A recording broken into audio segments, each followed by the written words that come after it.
ఇప్పుడు నువ్వు క్లాస్ అందరితో ఇంట్రడ్యూస్ చేసుకో. నా పేరు సాకి. అంతేనా? నువ్వు క్లాస్ కి బాగా పరిచయం చేసుకో.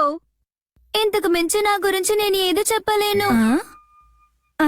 సరే, సో పిల్లలు, మీ కొత్త క్లాస్మేట్ తో అందరూ సరిగ్గా నడుచుకోండి. కొత్తగా ఒకటి రాకూడదే, అందరూ పళ్ళు తెచ్చుకుంటూ వెళ్ళిపోతారు. అందరూ నాలా స్వీట్ గా ఉండరు. నేను చెప్పింది నిజమే కదా? తనకి మొదటి రోజు తనకి ఫ్రెండ్స్ ఎవరూ లేరు. నువ్వు తను ఫ్రెండ్స్ కాదా? కావాలంటే నువ్వు వెళ్ళి ఫ్రెండ్షిప్ చేసుకో. ఎవరైనా వెళ్ళి తనతో ఫ్రెండ్షిప్ పెట్టుకోండి, నాకేంటంట. అరే, మీరేం చేస్తున్నారు ఇక్కడ? అందరూ వెళ్లి వాళ్ళ వాళ్ళ చోట్లో కూర్చోండి. తనకు అదోలా ఉంటుంది. అసలు నాకు అలాంటిది ఏమీ లేదు. మీరందరూ నాతో ఫ్రెండ్షిప్ చేసుకోవాలా? ఇంకా నీకు టైం దొరికినప్పుడు నువ్వు ఇది చూడు, సరేనా? నేను పెద్దన్నయ్యాక కార్టూనిస్ట్ అవుదాం అనుకుంటున్నాను. ధారాళంగా ఒక కార్టూనిస్టే అవుతాడు. ఆ తర్వాత నీ దారుణమైన డ్రాయింగ్స్ ని నాకు చూపించుకో. నువ్వు కూడా ఆడుకోవడానికి నన్ను పిలవకు, సరేనా?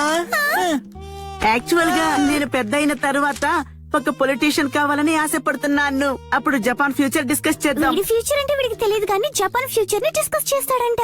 నిన్ను మధ్యలోకి ఎవరన్నా రమ్మన్నారా ఇప్పుడు? అవును, నేను ఇప్పుడు ఏం చెప్తూ ఉన్నాను? ఏదో వాగేవో వదిలే. ఇలా చూడు, ఈ స్టోన్ ఎంత అందంగా ఉందో. నీ డ్రెస్ కి మ్యాచింగ్ అవుతుంది. ఇది చాలా స్పెషల్ అయినది, స్పెషల్ ఫ్రెండ్ కోసం.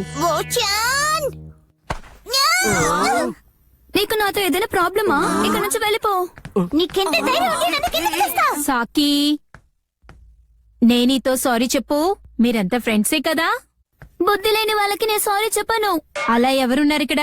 వీళ్ళందరికీ ఒకలేమో పొలిటీషియన్ అవ్వాలి, ఒకలేమో కార్టూనిస్ట్ అవ్వాలి, ఇంకొకలేమో రాయిని కలెక్ట్ చేయాలి. ఇలాంటి వాళ్ళతో ఫ్రెండ్షిప్ నేను చేయలేను. కరెక్ట్ గా చెప్పావు. అందుకే నేను కూడా తనకి ఫ్రెండ్ అవ్వాలని అనుకోలేదు. అవును, నువ్వెవరు?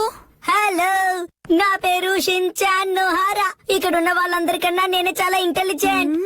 ఇక ఇదేమో నా స్పెషల్ ఆర్ట్. టాప్ 6